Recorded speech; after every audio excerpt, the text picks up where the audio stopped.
I guess we can open for questions now. All right. See, we have a few here. I'll go down the list for you, Edwin, and we can kind of say Yeah. them out loud for everybody. I think you answered does Deadline 6 still require .NET libraries on the client side of things? Um, Yeah. we, Yeah, but you want, absolutely. So on Linux and OS 10, we do require mono still, but luckily on OS 10 we bundle in the mono framework for you. The installer is a little bit bigger now; it's about 100 megabytes bigger, but the effort of installing the right version of mono and worrying about X11 are gone for OS 10. And for Linux, we found that people were more interested in installing the right packages than us bundling it with it. It's not the Linux philosophy. There's always a package instead of worrying about something that's bundled with it. and we for mono, we're only using that in the core part, right? For Yeah. everything else, Oh, it's absolutely. yeah. I should mention too, Mono is fantastic. The internal libraries, the core libraries of Mono are great. Where we've seen some issue in the past was with their UI implementation, and that's again with Qt we completely integrate. If you didn't notice, we can drop over to Linux here. You can see that there is no more launcher application like a standalone window. It actually integrates into sort of the tray here. The same thing happens for OS 10. So it interacts the same way we expect it on all three operating systems. It's actually fairly impressive. On OS 10, for example, some of the menu items will actually integrate into the right areas as well. Like options will go under, I think, under preferences. I unfortunately don't remember quite yet right now. But Yeah. And as you guys probably noticed, there's virtually no difference when you look at the Linux and the Windows version, which Edwin just showed you, and it looked exactly the all same. right, let's see if we can pull something off here. Put them side by side. Side by side, maybe, sort of, kind of. It's a little bit tricky. Another question was: is the setup the same on the Linux side of things? It's actually better. We've added better support. So we put it under opt. We've rethought a lot of how we organized the folder structure. So for example, deadline logs are now under varlog.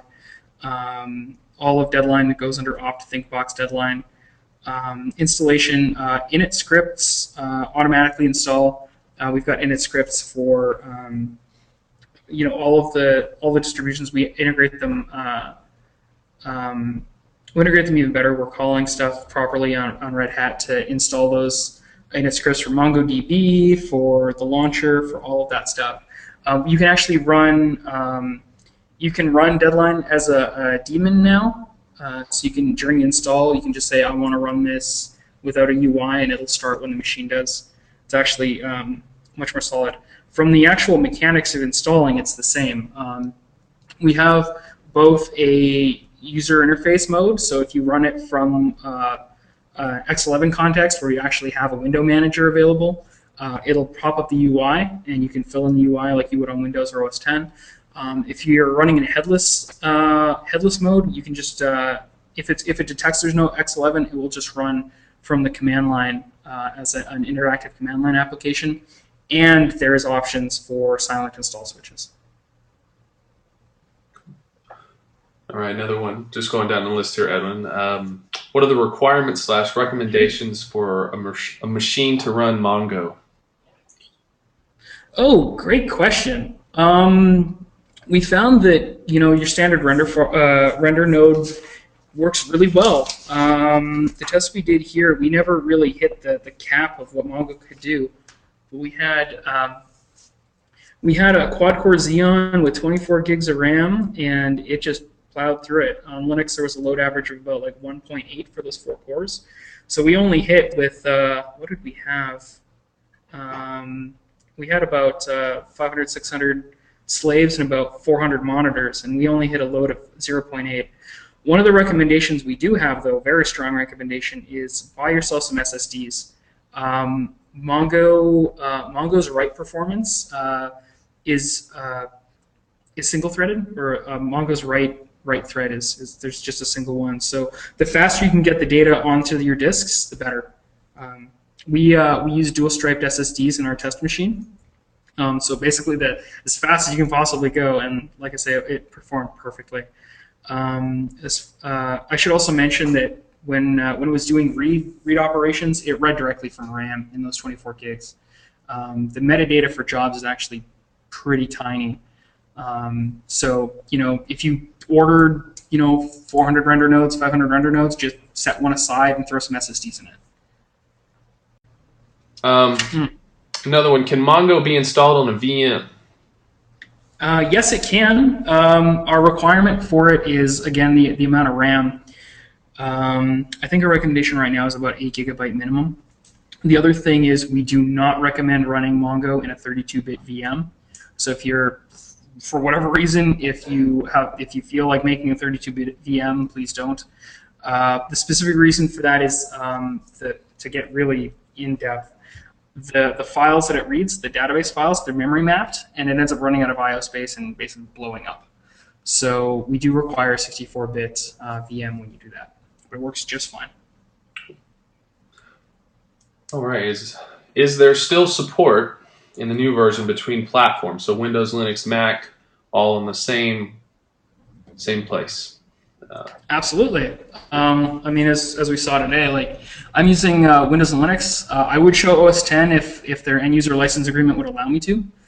I can't run an OS 10 VM on non-Apple hardware. So either I'm going to have to buy myself a MacBook Pro, or you're just going to have to download it and give it a shot.